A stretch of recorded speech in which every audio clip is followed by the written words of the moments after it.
Good morning. Today, I thought I'd cover the last important role on the GP side, the general partners in multifamily. And quite frankly, this is a role that all members of the GP team, general partners, have a role. Good morning. My name is Graham Norris. Today is August the 17th. And as I say, today is all about raising the capital. These projects need money. And most of the time, as individuals, we don't have that sort of money lying around in the bank. So what are the 5 effective ways of raising capital? And really, our main focus is attracting those who do have money that they want to deploy. Their 2 main concerns, of course, is to get a good return on their money, much better than the bank, and for it to be a safe investment. In other words, they want the confidence that where they're placing the money, they're not going to lose it. So the 5 different ways, in fact, I'm going to highlight today are the 5 most commonly used. And if you stay to the end of the video, I'll even give you a bonus method of reaching out and raising capital. The first one I really like, which is really what I'm doing right now, is shooting a video, building up a YouTube channel that does educate the general public or those who are interested in the subject that you're portraying. So in my case, it's large multifamily, and those who subscribe to this channel have some interest in investing in real estate. They may not particularly be interested in multifamily. They may just be curious. But we're building up a very focused network of investors who have at least some interest. So kind of a filtered group. And as we do all the other methods of raising capital and making people aware of what we do, we can direct them to the video channel if they have questions. For example, I can say, well, there's a video channel I have that goes over that and answer their question a lot more briefly, which will encourage them to go to the YouTube channel. And there they can ask questions in the comment section, and we can build up that relationship. So there's a chance to build that deeper relationship. Then another effective way of raising capital is through social media, like Facebook, LinkedIn, less extent TikTok, but I mainly focus on Facebook and LinkedIn. LinkedIn is probably the more professional social media platform where you might attract people of higher caliber. Also, X, or formerly known as Twitter, is a good way of accessing people of influence, people who do have money to deploy. So that's another avenue you could explore. This needs to be daily activity. So you need to have a daily goal of connecting with, I have a daily goal of 5, don't always achieve that, but certainly always achieve 2 or 3.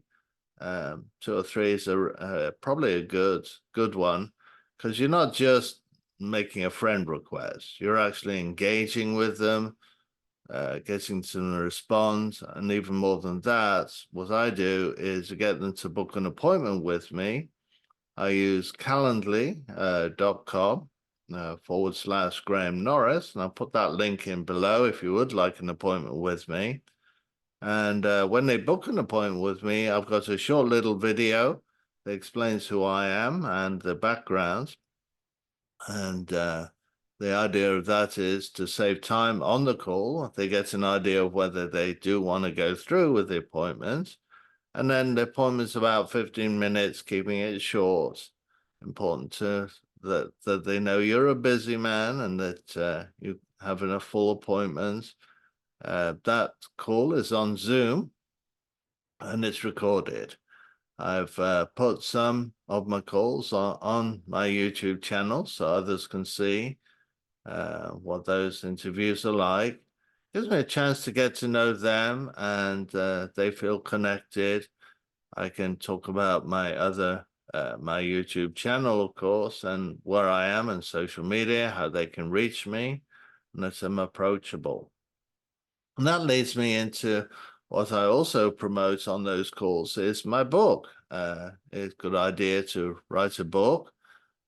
They can order that book. You can talk about that book with them if they do order it, go into detail, creates more interest, and so credibility. So they can see that you've done this and that you know what you're talking about. A fourth method of raising capital is doing a podcast. Get experts on your channel and interview them. Ask them questions, how they got started, what their journey was like, raise excitement for the listeners, and answer their questions, the most frequently asked questions, and especially focus around, of course, the subject today is capital raise. How do you even buy these apartment complexes? I mean, they're millions of dollars. So certainly addressing that issue, you know, through a series of interviews and how they raised it, they can see how possible it is. And then the fifth effective way of raising capital is face-to-face. This is extremely powerful because, of course, it's more human. People get to shake your hand, see your bodily expressions, your confidence, and get to know you as an individual so they can have confidence in what you're presenting and that they feel able to deploy their funds into your project. Those are five most common ways of raising capital, and a bonus, which I think is essential, that wraps all these up together and should always be part of your marketing and making people awareness, is email marketing. So always get people's contact information, their name, phone number, and email. Do record your sessions with them because then they will qualify. If they're not accredited, that will give you proof that you knew them beforehand, before you needed the capital, which is a very important requirement for the 506B. You're allowed up to 35 of non-accredited if you're doing that capital raise in that class. And then 506C is the accredited, so you can have that unlimited. So it's good to get that information, whether they're accredited or non-accredited investors, if they do say, yeah, I want to be part of this project. So make sure that's part of your whole overall capital raise, that you know who you're talking to and how to what projects to direct them to. So if you have any questions, of course, on any of this, I know it's very brief, certainly put some comments in below or book a call with me. And again, my link is below on calendly.com, and I'd be more than thrilled to connect with you and tell you how to find my book. Maybe that will help you. All right, well, we'll talk to you soon. I'm going to cover some more general things on multifamily on the next video. So look forward to that, and you have a wonderful day, and we'll talk to you soon.